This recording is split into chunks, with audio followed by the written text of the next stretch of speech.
지금 이곳에 임하소서.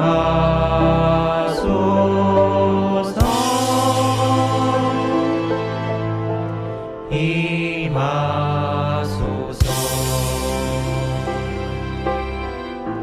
할렐루야 할렐루야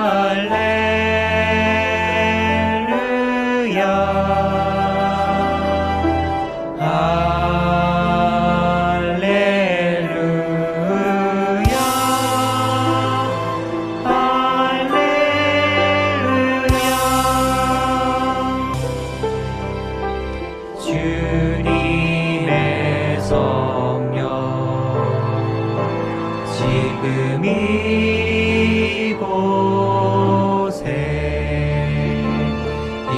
임하소서.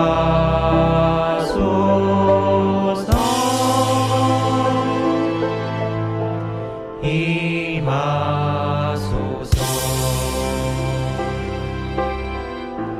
할렐루야 할렐루야 할렐루야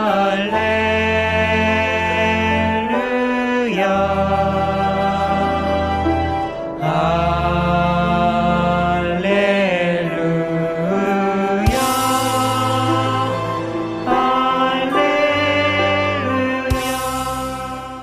사도신경으로 신앙 고백 드리겠습니다. 나는 전능하신 아버지 하나님, 천지의 창조주를 믿습니다. 나는 그의 유일하신 아들, 우리 주 예수 그리스도를 믿습니다. 그는 성령으로 잉태되어 동정녀 마리아에게서 나시고 본디오 빌라도에게 고난을 받아 십자가에 못 박혀 죽으시고 장사된 지 사흘 만에 죽은 자 가운데서 다시 살아나셨으며 하늘에 오르시어 전능하신 아버지 하나님 우편에 앉아 계시다가 거기로부터 살아있는 자와 죽은 자를 심판하러 오십니다. 나는 성령을 믿으며 거룩한 공교회와 성도의 교제와 죄를 용서받는 것과 몸의 부활과 영생을 믿습니다. 아멘. 추석 명절 잘 보내셨습니까? 원래 추석은 좀 특별한 경우가 있어서 다 고향으로 다 부모 형제를 만날 수 없는 좀 어려움 가운데 특별하게 보낸 그런 명절이 아닌가 하는 생각을 갖게 됩니다. 어떤 이들은 차라리 국가에서 코로나 때문에 고향 방문 자제하라는 것이 잘 됐다 하는 분도 있습니다.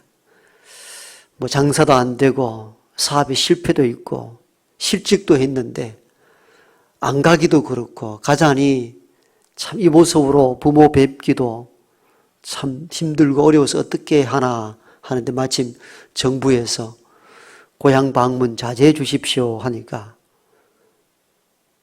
좋아서 참 잘 됐다. 이런 개인적 아픔도 있는 그런 명절이기도 했습니다. 사실 주변에 돌아보면은 어려운 가정들이 너무 많습니다.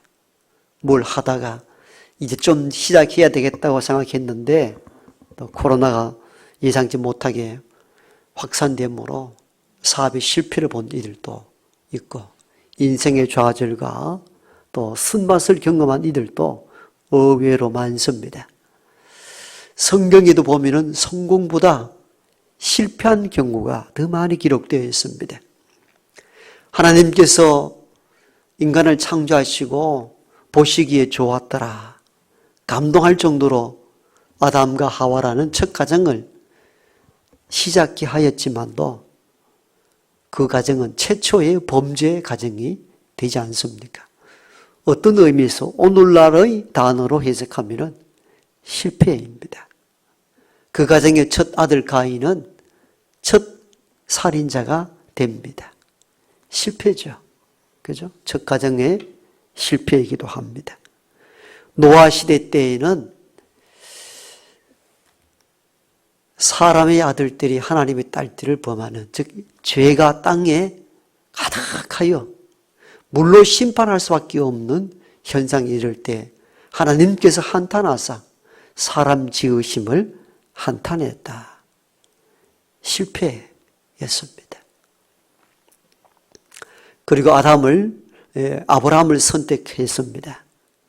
그가 믿음의 조상이 되기까지 그 중간 여정은 많은 실패의 연속이었습니다. 2번이나 살기 위해서 아내를 누이 동생이라 속이고 자기 생명 부지하려 했던 인물이었고, 하나님 가라는 땅, 가나안 땅에 들어갔더니 기근이 심해서 가자마자 뒤돌아서서 하나님이 명하지 않는 애굽 땅으로 돌아서게 되었습니다. 여러분의 실수와 실패를 반복했던 인물이 믿음의 조상 아브라함입니다. 믿음의 조상이라는 이 명칭은 결론적인 의미에서 믿음의 조상이라고 일컬어 준 것이지 삶의 모든 여정이 오직 믿음으로 살았다는 의미는 아닙니다. 여러분 좌절과 실수와 실패를 경험한 인물이었기도 합니다. 왕정시대 때 우리에게도 왕을 달라고 하나님을 버리고 인간을 왕으로 삼았던 왕정시대는 모두가 실패였음을 보여줍니다. 참된 왕 하나님을 버린 인간의 선택이 실수였고 실패였음을 왕정시대의 왕들의 이야기를 통하여 여실히 보여줍니다. 그 가운데 가장 대표적인 인물이 다윗 왕입니다. 다윗 왕이 어렸을 때에는 그 골리앗 앞에 두려움 없이 믿음으로 섰던 믿음의 장수였습니다. 너는 칼과 창과 단창으로 내게 오거니와 나는 만군의 여호와 이름, 네가 모욕하는 하나님의 이름으로 내가 너에게 간다라며 물맷돌 몇 개로 그 중무장한 다윗을 물리쳤던 그 믿음의 용사, 온 백성이 사울이 죽인 자는 천천히요 다윗은 만만이라 할 정도로 칭송을 받았던 그 인물이 어느 한순간 왕이 되고 난 이후에 타락의 길로 들어섭니다. 신하를 살인교사하여 죽이고 그 아내를 빼앗아오는 너무나 충격적인 사건들을 우리는 성경을 통하여 보게 됩니다. 왕정시대의 폐단이 얼마나 큰가를 고발하는 대목들이 바로 다윗 왕에 대한 이야기이기도 합니다. 구약의 실패담을 이야기한다면 며칠을 해도 모자랄 정도로 실패로 가득한 사람들의 이야기가 가득합니다. 신약 시대로 넘어와서 실패담도 구약에 못지 않습니다. 3년 내내 공생애 동안 예수님께서 제자 12를 선택하여 정말 귀한 말씀을 가르쳤지만도 유다는 예수를 팔고 여러 제자들은 예수님을 배반하고 다 떠났습니다. 실패였죠. 이는 실패다. 그렇다면 성경은 이 부끄러운 실패에 대한 이야기를 왜 이토록 많이 기록하는가? 성경은 말 그대로 성스러운 경전이거든요. 그래서 성경이라 홀리 바이블 이렇게 말합니다. 그런데 실제적으로 성스러운 이야기가 가득합니까? 더러움과 사악함과 패역함과 실수와 실패가 가득한 이야기 책이 또한 성경이기도 합니다. 아이러니입니다. 그렇다면 성스러워야 될 이야기를 해야 될 성경에 이토록 많은 실패담을 기록한 의도가 무엇이겠습니까? 실패를 통하여 오늘 우리를 바라보게 하시고 뭔가 교훈을 주고자 하는 뜻이 있었지 않겠습니까? 따라서 우리는 오늘 이 아담 가정의 실패를 통해서 실패의 원인이 무엇인가 분석하고 우리가 이 실패를 번복하지 말아야 되겠다는 교훈을 받는다면 이 본문이 저와 여러분들에게 유익이 될 줄 믿습니다. 우리는 지난주 아담 가정의 실패에 대한 이 첫 번째 이야기로 그들이 하나님의 말씀을 떠났기 때문이라 이렇게 배웠습니다. 제가 자녀를 양육해 보니까요, 애들은 부모님 말씀을 잘 안 들으려고 그래요. 그런데 가끔 하는 얘기는 친구 이야기는 훅 하고 들어요. 참 신기해요. 가만히 연구를 한번 해봅니다, 제가. 부모 세대는 그 청소년기와 청년, 장년, 자녀를 키우면서 모든 인생을 쭉 살펴보고 난 뒤에 정말 엑기스를 담아서 이렇게 얘야 이렇게 하면 좋겠다 이렇게 말하잖아요. 그거 안 들으려 해요. 그런데 친구들 이야기는 얼마나 잘 듣는지 몰라요. 제가 분석해 보니까 친구들은 나름대로 잘못된 답변이라도 공감대가 있는 것 같아요. 그러니까 쉽게 이해하는 것 같아요.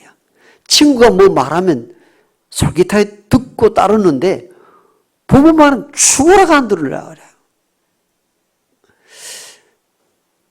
우리가 하나님 앞에서 자녀들 우리가 똑같아요. 하나님은 우리에게 말씀을 해주셨을 때는 모든 걸 다 미래까지 고려하여 주신 메시지거든요.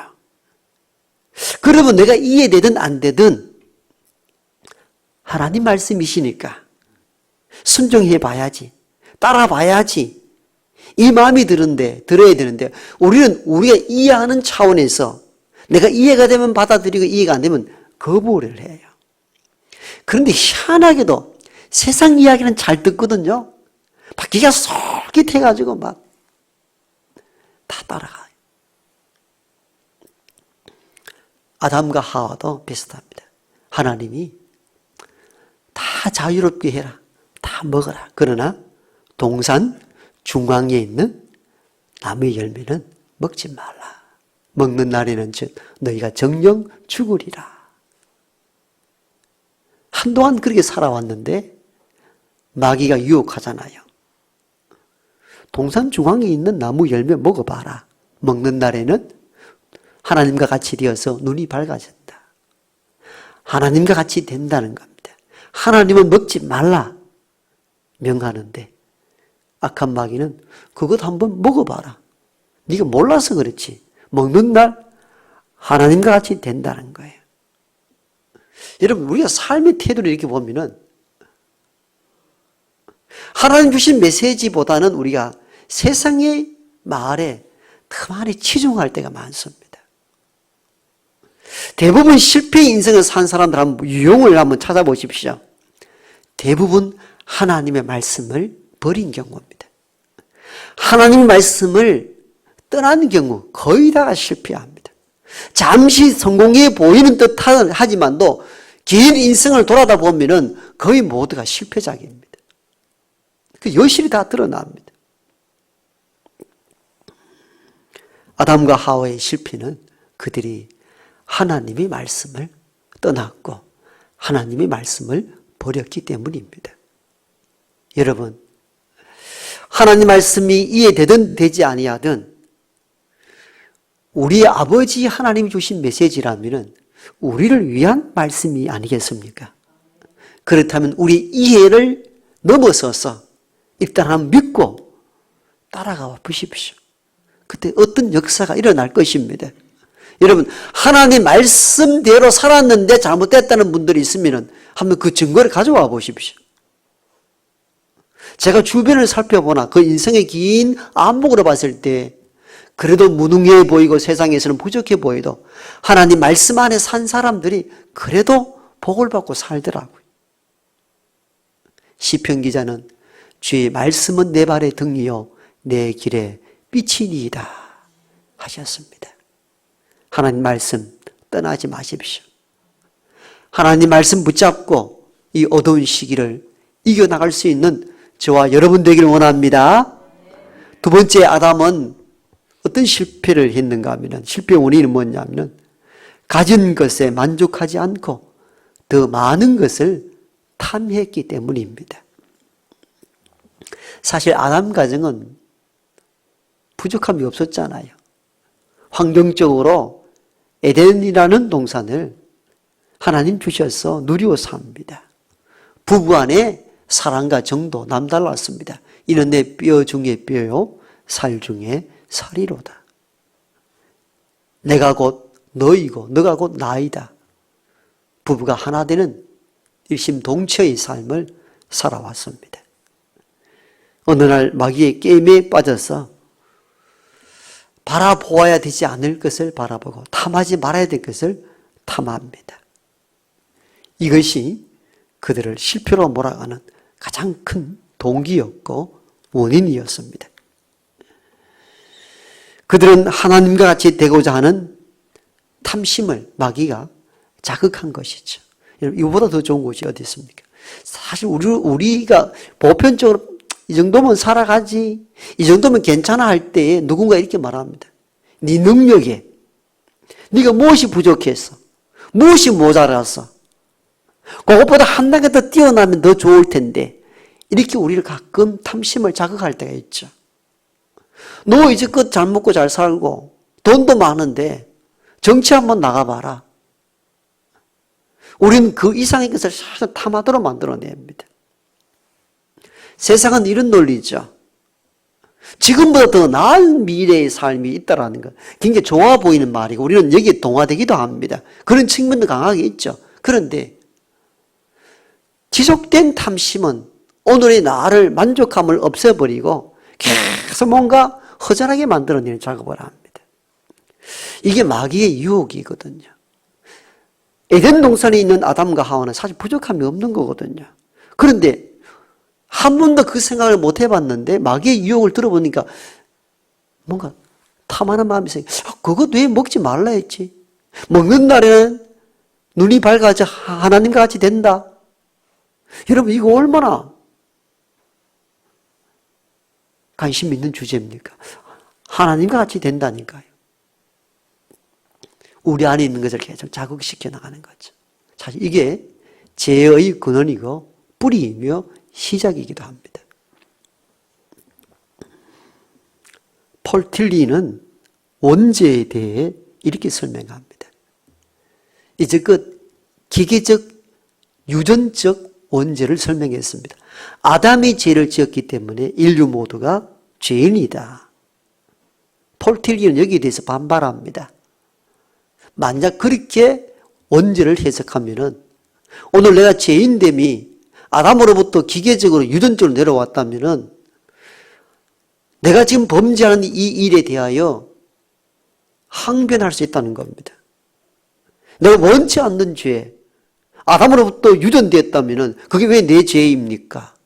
라고 현대 지성인들이 질문한다면 무엇이라 답변할 것인가? 답변하기가 마땅치 않다고 본 겁니다. 그래서 신학자 폴 틸리는 원죄에 대해서 이렇게 해석합니다. 인간 속에 본연의 탐심이 드러나는 것, 이것이 원죄로 본 것이죠. 기계적, 유전적 원죄가 아니라 우리 안에 자유의지가 있어서 뭔가 탐할 수 있는 것, 그것이 자극받아 드러난 순간 그것이 곧 죄의 출발이다. 이렇게 봅니다. 폴 틸리의 원죄에 대한 해석은 현대 지성인들이 좀 귀담아 들을 필요가 있습니다. 우리 속에 하나님은 자유의지를 주셨는데 기계적 유전적으로 내려왔기 때문이 아니라 누구에게든지 아담과 같은 탐심이 우리에게 존재할 수 있다는 겁니다.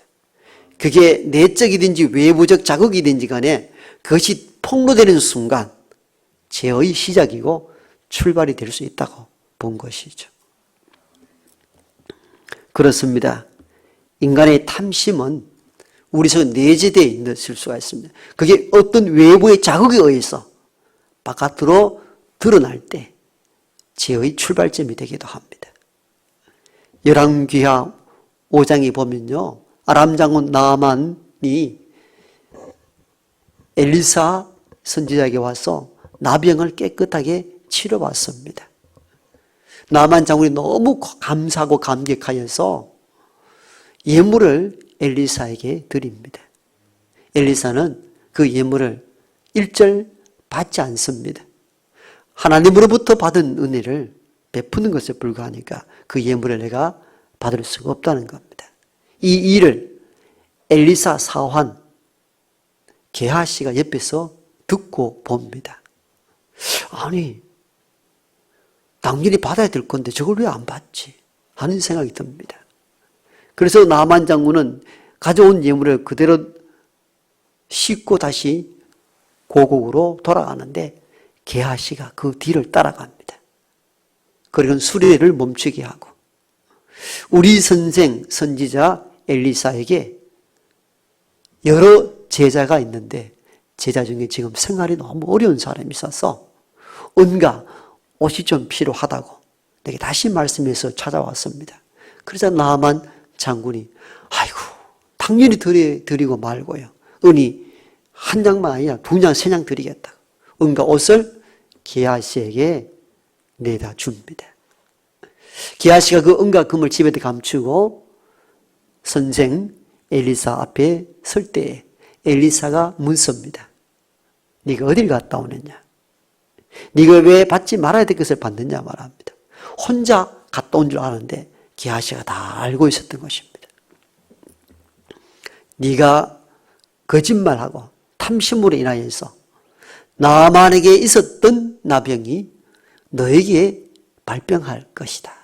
이렇게 해서 나만은 깨끗하게 치료받았지만도 그 나만에게 임했던 나병이 게하시에게 임하게 됐다는 내용들이 열왕기하 5장에 기록되어 있습니다.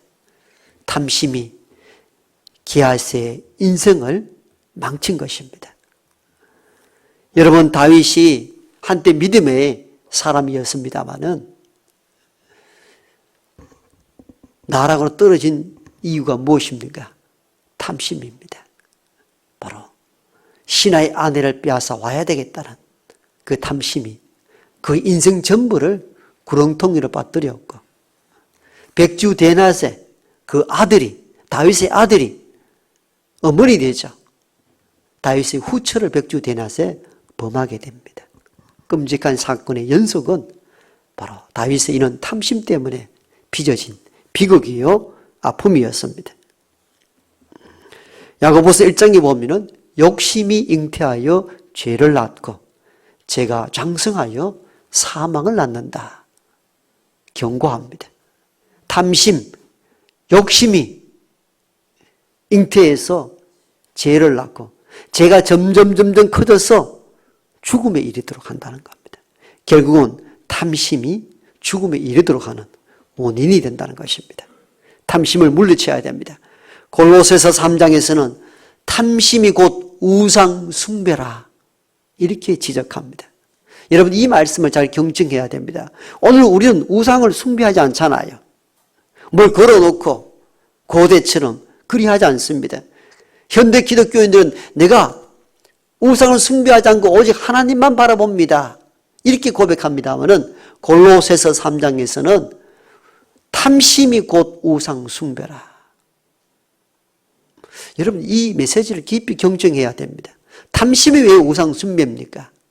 탐심, 즉 물질을 탐했다면은 하나님 자리에 물질이 내 마음에 있기 때문에 그게 우상 숭배가 되는 거예요.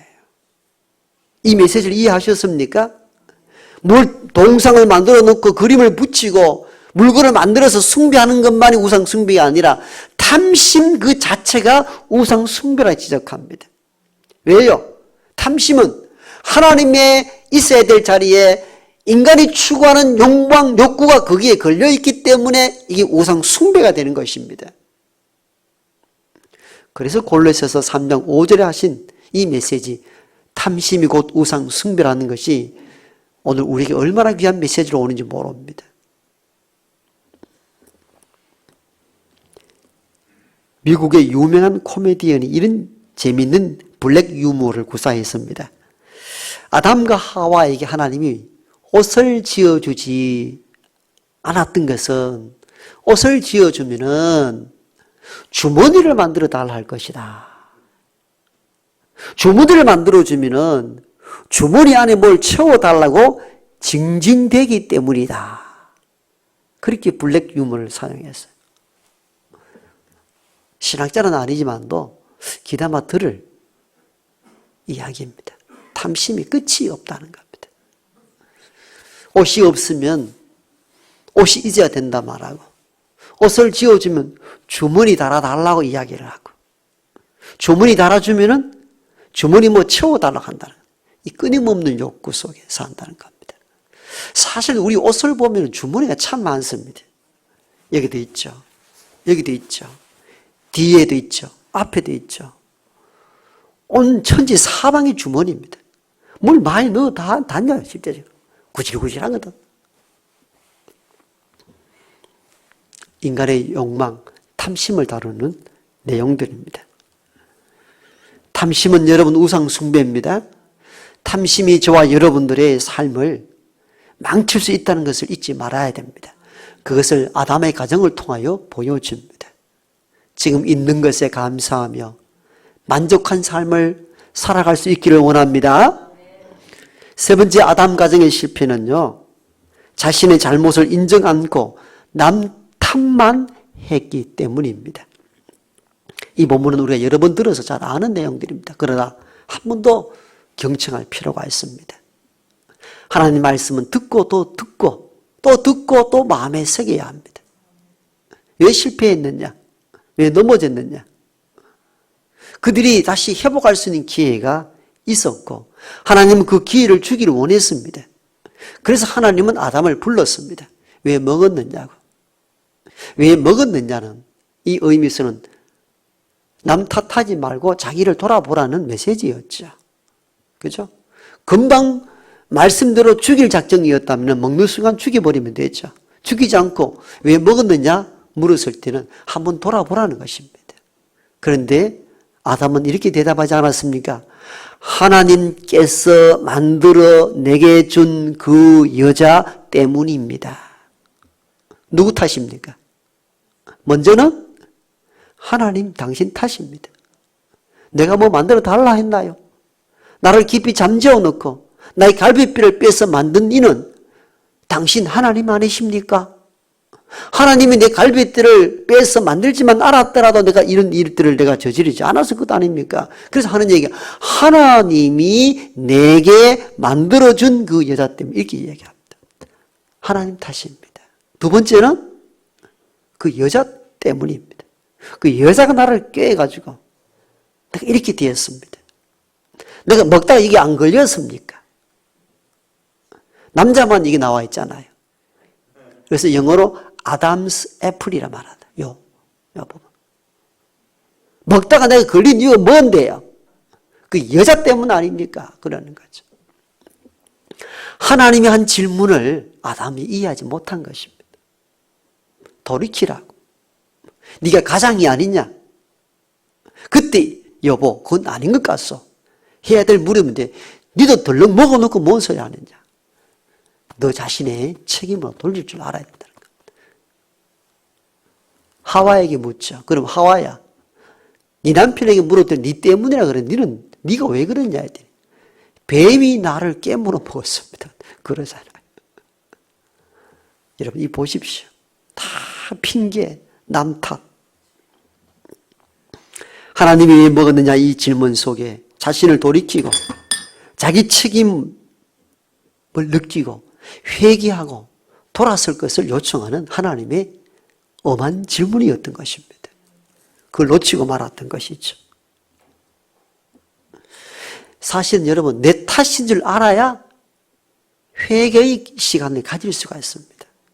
회개는 그게 내 잘못입니다. 내 탓입니다 할 때 회개가 가능합니다. 내 탓이 아니라 할 때 회개가 불가능합니다. 왜? 내 탓이 아니라 내가 회개해야 될 이유가 없게 된 거예요. 굉장히 중요합니다. 회개는 모든 책임이 나에게 있고 내 잘못이다 느끼는 순간 회개가 터져 나옵니다. 굉장히 중요한 대목이죠. 그래서 하나님이 너가 왜 먹었느냐 했을 때 하나님 이것은 단순한 질문이 아니고 내 책임이며 내 탓입니다. 회개할 시간을 주신 거예요. 안타깝게도 아담과 하와는 그 일을 하지 못했습니다.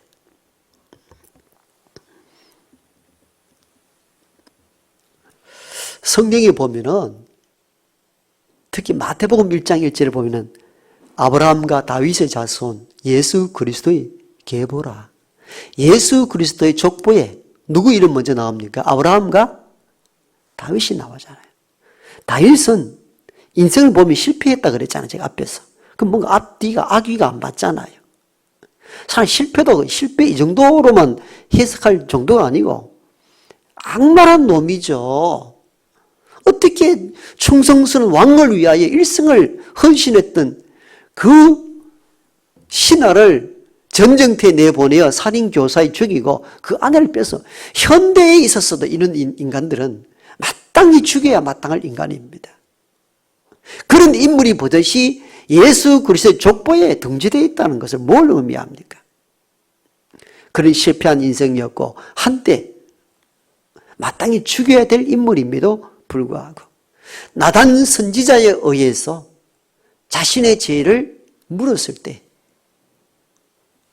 무릎을 꿇고 정말 통곡하며 울었던 인물이 다윗입니다.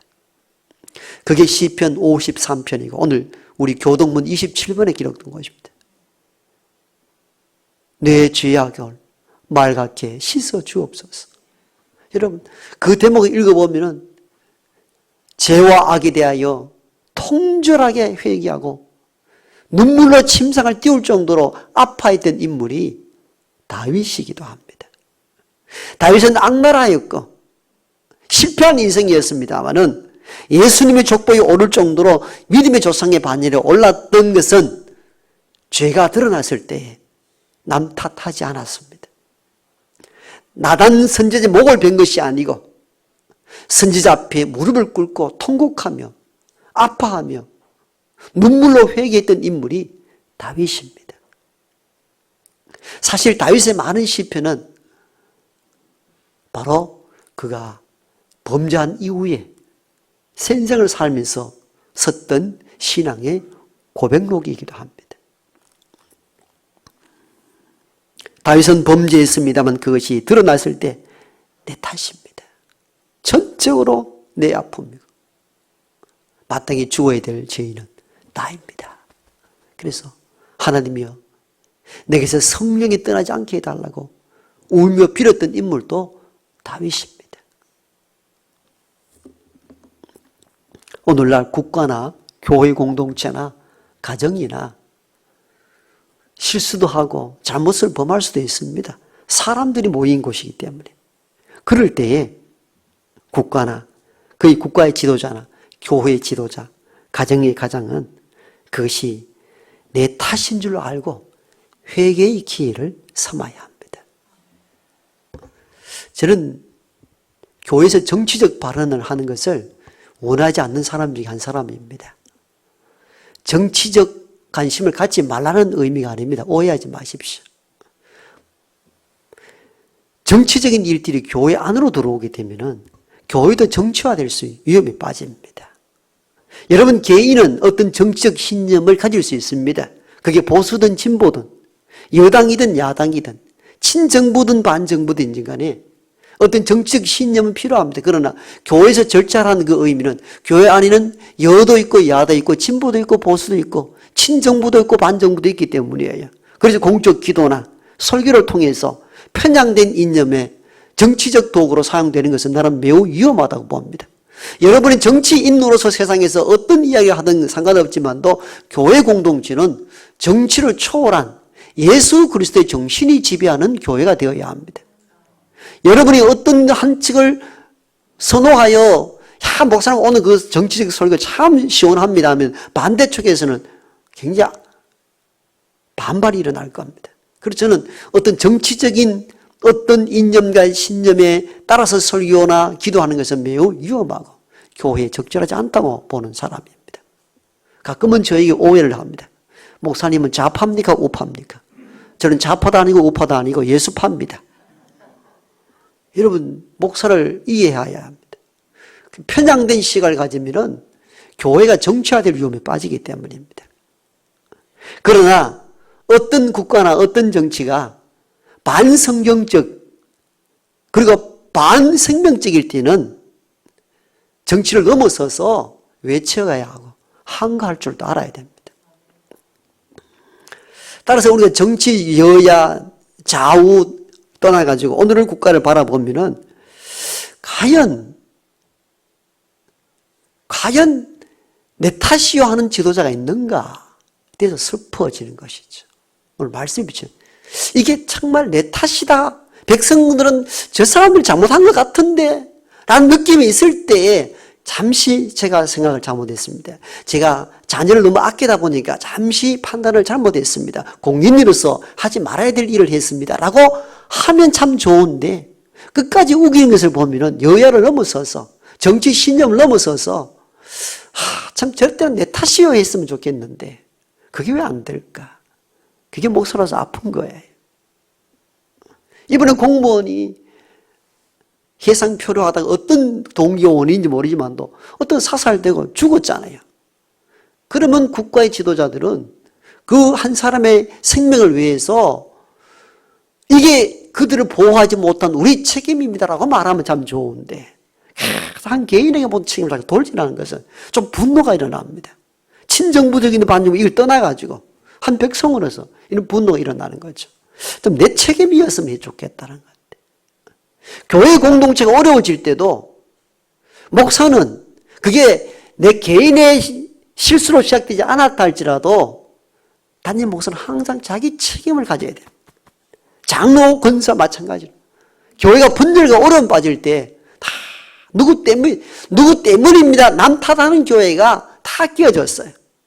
다 자신을 바라보면 내 책임입니다. 내 탓입니다. 목사가 바르게 서지 못한 제 책임입니다. 그래야 회개의 기회가 오고 교회가 새로워질 기회를 얻는 거예요. 여러분 가정도 마찬가지입니다.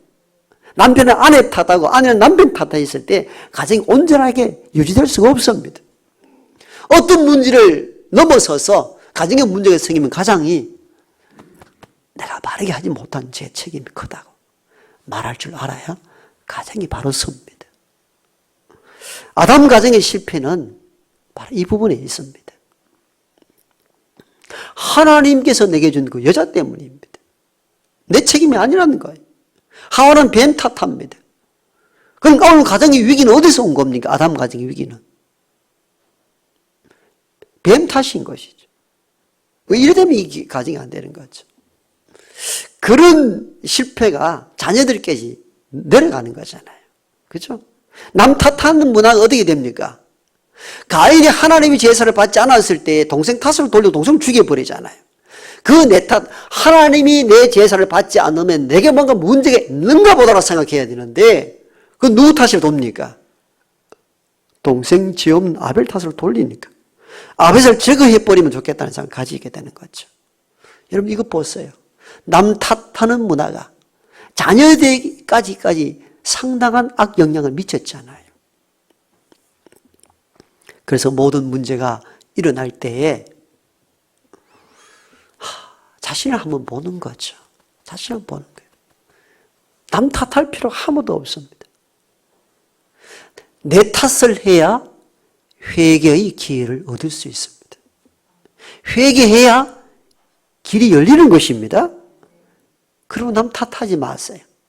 모든 책임이 나로부터 시작됐음을 인식하고 다윗처럼 그 자리에 꿇어 엎드려 통곡하며 회개함으로 말미암아 하나님의 주신 회개의 기회를 얻어 새로운 삶으로 나갈 수 있는 우리 모두가 되기를 소망합니다.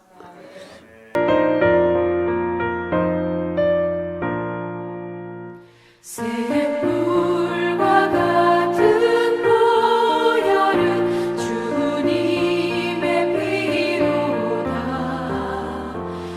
보혈의 죄를 씻으면 정하게 되겠네. 정하게 되겠네.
살 동안 받는 사랑을 늘 찬송하겠네.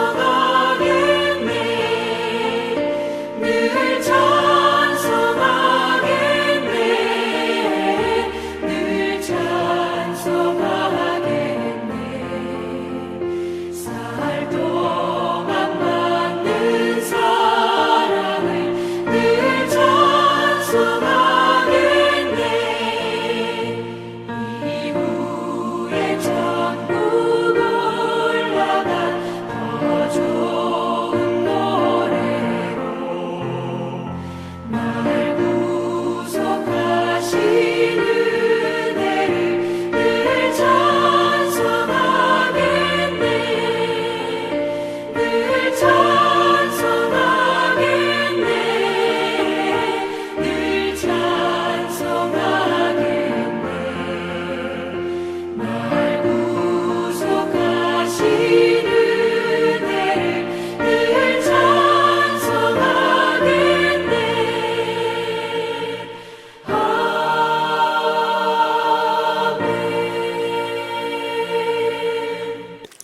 네, 앞뒤 잡은 인사하십시다. 명절 잘 보내셨지요? 이렇게 인사 한번 하십시다. 네.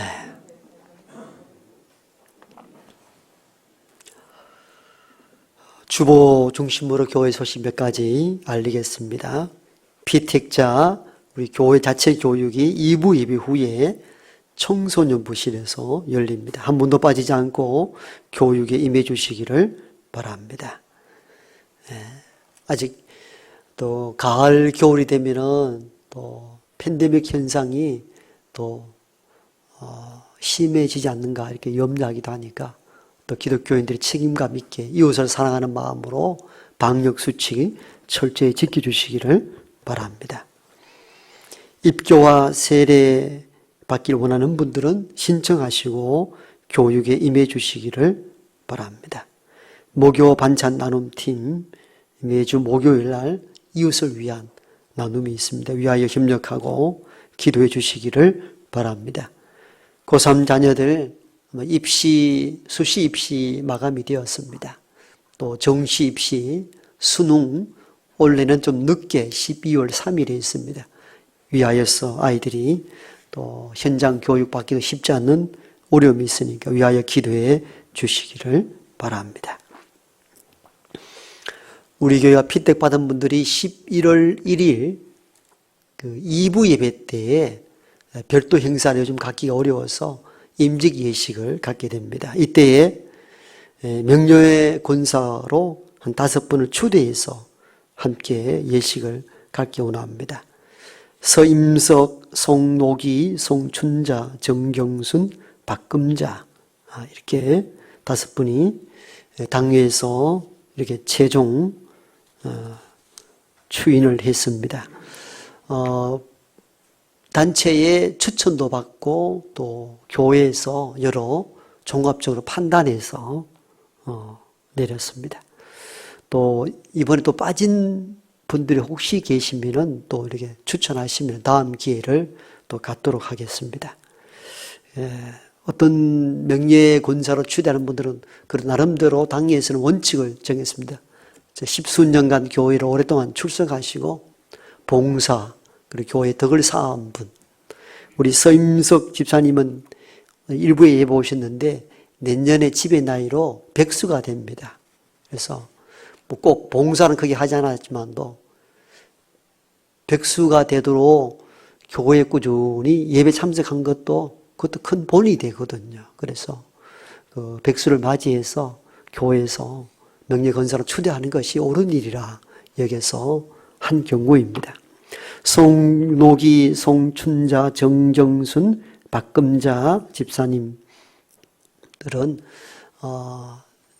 시우할 때에는 기회를 얻지 못하다가 은퇴하고 난 뒤에 또 열심히 전도대에서 또 구역 건설로 순정한 헌신한 것을 교회가 참작해서 내린 결정입니다. 선거가 끝나거나 뭘 추대하고 이렇게 하면 이리저리 얘기를 많이 해요. 하시지 마세요. 장로도 3분의 1이 반대하는 경우가 있잖아요. 권사, 집사 절반만 찬송, 절반은 표를 안 준 경우잖아요. 그러니까 자기 마음속에 아이고 저분은 적당하지 않는데 그럼 자기 마음으로만 새겼어요. 이걸 떠들고 다니지 마세요. 그러면 상처를 줍니다. 열심히 하려는 분들에게. 임직 선거도 끝나고 나면 꼭 이런저런 얘기가 나와요. 여러분이 선택한 거예요. 제가 선택한 건 아니잖아요. 그럼 우리가 따라줘야 되는 거죠. 저분은 저런 문제가 있고 이분 이런 문제가 있다. 그런 문제 있는 줄 알고 투표한 것 아닙니까? 그러니까 그런 거는 이야기할 필요가 없어요. 그는 이런 교회의 덕을 쌓지 못하니까. 내가 여러 번 얘기를 들었는데 한번 폭탄 터뜨리려 하다가 계속 내가 인내를 했습니다. 교회 안에 개인적 평가 하시지 마십시오. 그를 위하여 부족하다면 기도하십시오. 그게 우리가 해야 될 몫이에요. 이게 몫이에요. 그래서 평가를 하면은 평가에 온전할 수 있는 분들이 몇이나 됩니까? 없습니다. 그렇기 때문에 그건 그냥 받아들이고 믿음으로 수용하시기를 바랍니다. 우리 제2권사회에서는 어려운 임대교회에 또 선교를 특별히 지원해 주셨습니다. 감사드립니다. 가을입니다. 일반 독서 그리고 성경책 읽기에 열심을 다해 주시고 또 한 주간 건강하게 삶을 사시다 다음 주에 뵙기를 원합니다. 지금은 우리와 여기에 함께 하시는 우리 구주 예수 그리스도의 은혜와 하나님의 크고 놀라우신 사랑하심과 성령의 내주 교통하심이 실패를 통하여서 교훈받고 그 말씀 가운데 살기를 작정하는 여기 모인 하나님의 모든 권속들과 힘들고 어려운 삶을 꾸려가는 땅의 모든 백성들과 병과 환난 중에 있는 그들과 그 가정 위에 이제부터 영원토록 함께 하옵시기를 간절히 축원하옵나이다. 아멘.